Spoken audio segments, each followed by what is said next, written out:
আজকে আলোচনার বিষয় হলো একাদশ দ্বাদশ শ্রেণী হিসাব বিজ্ঞান প্রথম পত্র প্রথম অধ্যায় হিসাব বিজ্ঞান পরিচিতি। হিসাব বিজ্ঞান হলো একটি তথ্য ব্যবস্থা, ইনফরমেশন সিস্টেম। এর কাজগুলো মূলত হলো তিন ভাগে বিভক্ত। এক নম্বর হলো লেনদেন লিপিবদ্ধকরণ, প্রক্রিয়াজাতকরণ আর তথ্য সরবরাহ। ব্যবসায়ের ভাষা হলো হিসাব বিজ্ঞান। মানুষ যেমন ভাষার মাধ্যমে মনের ভাব প্রকাশ করে, তেমনি হিসাব বিজ্ঞান ডেবিট, ক্রেডিট, জাবেদা, খতিয়ান, রেওয়ামিল ইত্যাদি শব্দ দিয়ে ব্যবসায়ের আর্থিক অবস্থার চিত্রকে প্রকাশ করে। সেই কারণে বলা হয় হিসাব বিজ্ঞান হলো ব্যবসায়ের ভাষা। হিসাব বিজ্ঞানের উদ্দেশ্য, মৌলিক উদ্দেশ্য আর হলো সহায়ক উদ্দেশ্য। মৌলিক উদ্দেশ্য কি? লেনদেনগুলোকে ধারাবাহিক ও সুষ্ঠুভাবে লিপিবদ্ধ করা। সহায়ক উদ্দেশ্য হলো কি? ভুল ত্রুটি ও জালিয়াতি রোধ করা, ভবিষ্যৎ নীতি নির্ধারণে সাহায্য করা। হিসাব তথ্যের ব্যবহারকারী, অভ্যন্তরীণ ব্যবহারকারী, বাহ্যিক ব্যবহারকারী। অভ্যন্তরীণ ব্যবহারকারীকে মালিক, ব্যবস্থাপনা কর্তৃপক্ষ, কর্মচারী, অভ্যন্তরীণ নিরীক্ষক। আর বাহ্যিক ব্যবহারকারীকে ভবিষ্যৎ বিনিয়োগকারী, ঋণদাতা, ভোক্তা, সরকার, গবেষক, বণিক সমিতি। বাহ্যিক নিরীক্ষক জনগণ, আয়কর ও ভ্যাট কর্তৃপক্ষ, শ্রমিক সংঘ, অর্থনৈতিক পরিকল্পনাকারী ইত্যাদি। তো সেই জন্য আজকে আমাদের আলোচনার বিষয় হলো এই হিসাব বিজ্ঞান পরিচিতি। এই পরিচিতি এখানে হলো এমসিকিউর জন্য হলো খুব গুরুত্বপূর্ণ।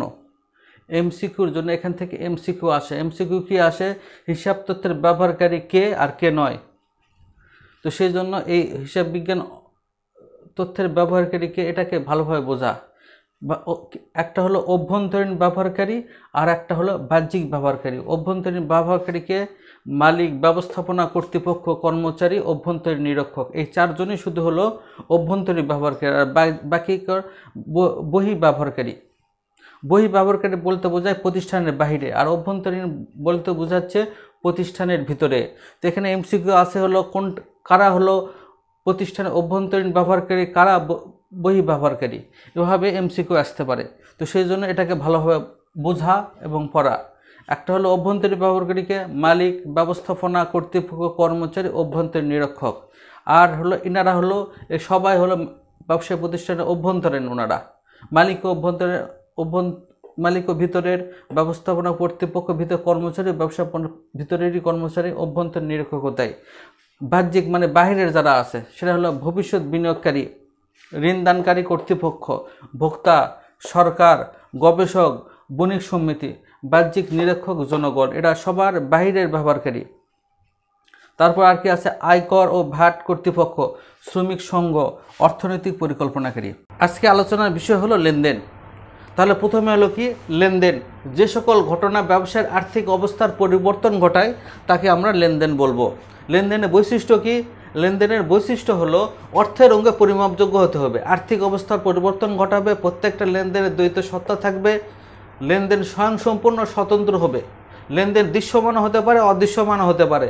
লেনদেন হলো বিগত দিনের লেনদেন যেটা আছে সেটা হলো ঐতিহাসিক ঘটনা, হিসাব সমীকরণ, এটা প্রভাব বিস্তার করবে, ব্যবসার সাথে সম্পর্কিত।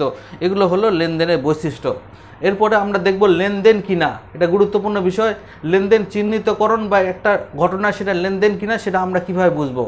এটা বোঝার ক্ষেত্রে খুব সহজ সূত্র হলো এটা, যে আমরা তিনটা জিনিস দেখব। একটা হলো কি?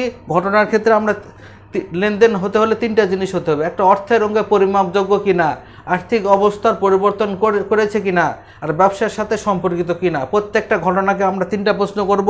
এই ঘটনাকে তিনটা প্রশ্ন করার পরে সেই ঘটনা যদি এই তিনটা প্রশ্নের উত্তর দিতে পারে তাহলে সেটা হলো লেনদেন হবে। যেরকম কি হয়েছে, 50,000 টাকা মূলধন নিয়ে ব্যবসা শুরু করলো, তাহলে এটা অর্থের অঙ্কে পরিমাপযোগ্য, আর্থিক অবস্থার পরিবর্তন করেছে এবং ব্যবসার সাথে সম্পর্কিত, তাহলে এটা হলো লেনদেন। তারপরে কি? তারপরে হলো 8,000 টাকার পণ্য ক্রয়ের ফরমাইশ পাওয়া গেল।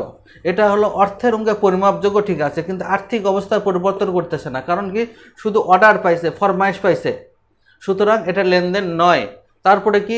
মামুনকে 5,000 টাকা বেতনে ব্যবসায় ম্যানেজার নিয়োগ করা হলো। এটা হলো অর্থের অঙ্গে পরিমাপযোগ্য, ঠিক আছে, কিন্তু আর্থিক অবস্থায় পরিবর্তন করতেছে না, সুতরাং এটা হলো লেনদেন নয়। মালিকের ব্যক্তিগত অর্থ চুরি, এটা অর্থের অঙ্গে পরিমাপযোগ্য কিন্তু আর্থিক অবস্থার পরিবর্তন করতেছে না, ব্যবসার সাথে সম্পর্কিত নয়, এটা মালিকের ব্যক্তিগত বিষয়, তাহলে এটা লেনদেন নয়। তারপরে কি ম্যানেজারের মৃত্যু। ম্যানেজারের মৃত্যুর প্রথম কথা হলো অর্থের অঙ্কে পরিমাপযোগ্য নয়। ম্যানেজারের মৃত্যু এটা বিরাট ক্ষতি, কিন্তু অর্থের অঙ্কে পরিমাপযোগ্য নয়, আর্থিক অবস্থায় পরিবর্তন ঘটাচ্ছে না, সুতরাং এটা হলো লেনদেন নয়। মালিকের ছেলের মোটর সাইকেল ক্রয় 1 লাখ টাকা, অর্থের অঙ্গে পরিমাপযোগ্য ঠিক আছে, কিন্তু ব্যবসার সাথে সম্পর্কিত নয়, এটা মালিকের ব্যক্তিগত জিনিস, সুতরাং এটা লেনদেন নয়। তো বন্ধুরা আজকে এই পর্যন্ত, আল্লাহ হাফেজ। আজকে আলোচনার বিষয় হলো লেনদেন। আজকে ক্লাস হলো দ্বিতীয় ক্লাস। আজকে হলো হিসাব সমীকরণ।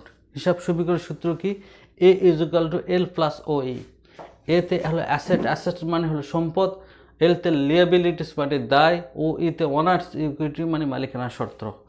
আবার কি ওনার্স ইকুইটি যদি এখানে যোগ করা হয় তাহলে ওনার ইকুইটির সূত্র হলো C - D + R - E। এটা পাঠ্য বইয়ে এটা লেখা আছে, আর আমরা সহজভাবে লেখার জন্য লিখবো হলো C + R - E - D। এটা মনে থাকার জন্য সহজ সূত্র হলো CR - ED। CR - ED, CR মানে C + R - E - ED, এটা সংক্ষেপে। তাহলে এটা যদি করা হয় তাহলে ইকুয়েশন হচ্ছে কি? ইকুয়েশন হচ্ছে A = L + C + R - E - D। আচ্ছা, এরপর আমরা দেখব হলো হিসাব লেনদেনে হিসাব সমীকরণের প্রভাব। আমরা একেবারে ছক করে এর প্রভাবটা দেখব।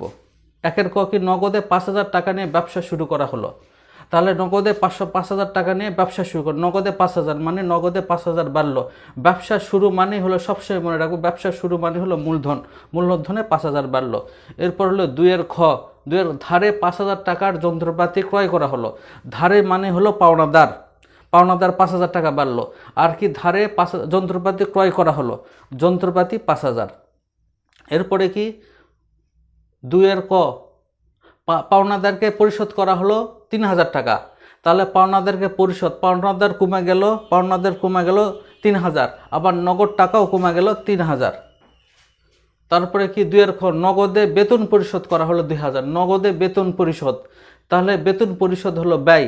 তাহলে বেতন হলো এই যে ব্যয় মাইনাস আছে, তার মানে বেতনও মাইনাস হবে, ব্যয় বা খরচ। আবার হলো নগদও 2,000 টাকা কমে যাবে, কারণ নগদে পরিশোধ করা হয়েছে। 3 নম্বর কি?